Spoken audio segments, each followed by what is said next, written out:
বৃহস্পতিবার ছিল রথযাত্রা উৎসব। উদয়পুর জগন্নাথ বাড়ি থেকে মহাদেব বাড়ির উদ্দেশ্যে জগন্নাথের রথ ভক্তরা দড়ি টেনে নিয়ে যাচ্ছিল শহরের পথ ধরে। রাজ্যের অর্থমন্ত্রীর হাত ধরে শুভ উদ্বোধন করা হয়েছিল, কিন্তু ভক্তের ভিড়ে লুকিয়েছিল চোরের দল। যখন ভক্তরা তাদের প্রভুকে নিয়ে যাচ্ছে উদয়পুর শহরের রাজপথ ধরে, তখন একের পর এক ভক্তদের গলা থেকে স্বর্ণের হার ছিনতাই হচ্ছে। এই যেন স্বর্ণ অক্ষরে লেখা হলো জগন্নাথের রথযাত্রা। ভক্তিকে দূরে সরিয়ে এবার নিজেদের গলার হার খুঁজতে ব্যস্ত হন ভক্তবৃন্দ। কিন্তু উদয়পুরে রাষ্ট্রপতি ক্লাসপ্রাপ্ত পুলিশ মাসের পর মাস যেভাবে সরকারি বেতন গুনে নিচ্ছে, তাদের 10% কাজের গুণ শহরের মানুষ কখনো দেখতে পায়নি।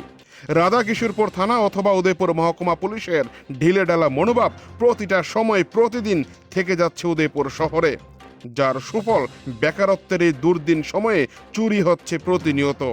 প্রশ্ন উঠছে, কোথায় উদয়পুর শহরের পুলিশের গোয়েন্দারা?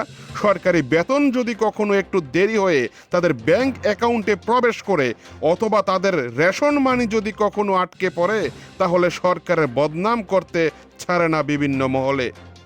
আর যখন চুরির কাণ্ড ঘটে যায়, তারপর তাদের এমন মনোভাব সৃষ্টি হয় যেমন রাষ্ট্রপতি ক্লাসপ্রাপ্ত পুলিশ চোর ধরতে আমেরিকার FBI এর মতো তদন্ত শুরু করবে। এমনটাই তাদের ভাবসাবে বোঝা যায়। আজকেও 5 থেকে 6 জনের গলার হার ছিনতাই হয় শহরের বুক থেকে। যথারীতি উদয়পুর রাধাকিশোরপুর থানায় মামলাও দায়ের করা হয়েছে বলে জানা যায়। কিন্তু কতটুকু উদ্ধার করতে পারবে চুরি যাওয়া স্বর্ণের হার? অন্যান্য চোরের মামলার মতো লাল ফিতার বাঁধনে বাঁধবে রাধাকিশোরপুর থানার তদন্তের ফাইল। ব্যস্ত হবে আবার নেতা মন্ত্রীদের সুরক্ষা দেওয়ার জন্য। যে উদয়পুর শহরে নাগরিকদের নেই সুরক্ষা, সেখানে স্বর্ণের হার কতটুকু উদ্ধার করতে পারবে তথাকথিত বিজেপি শাসিত রাজ্যের হীরা যুগের পুলিশ? সেটাই এখন লক্ষ টাকা ছাড়িয়ে কোটি টাকার প্রশ্নে দাঁড় করিয়েছে খোদ পুলিশের মহল। উদয়পুর থেকে নিজস্ব প্রতিনিধি রিপোর্ট, টিভি 100 বাংলা।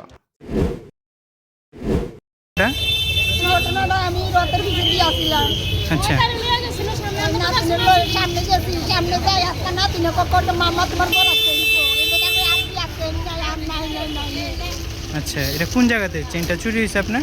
এই মদের বাড়িতে রথের সামনে। আচ্ছা, আপনার নাম? রানী দাস বাড়ি কোন জায়গায় আপনার? সামনে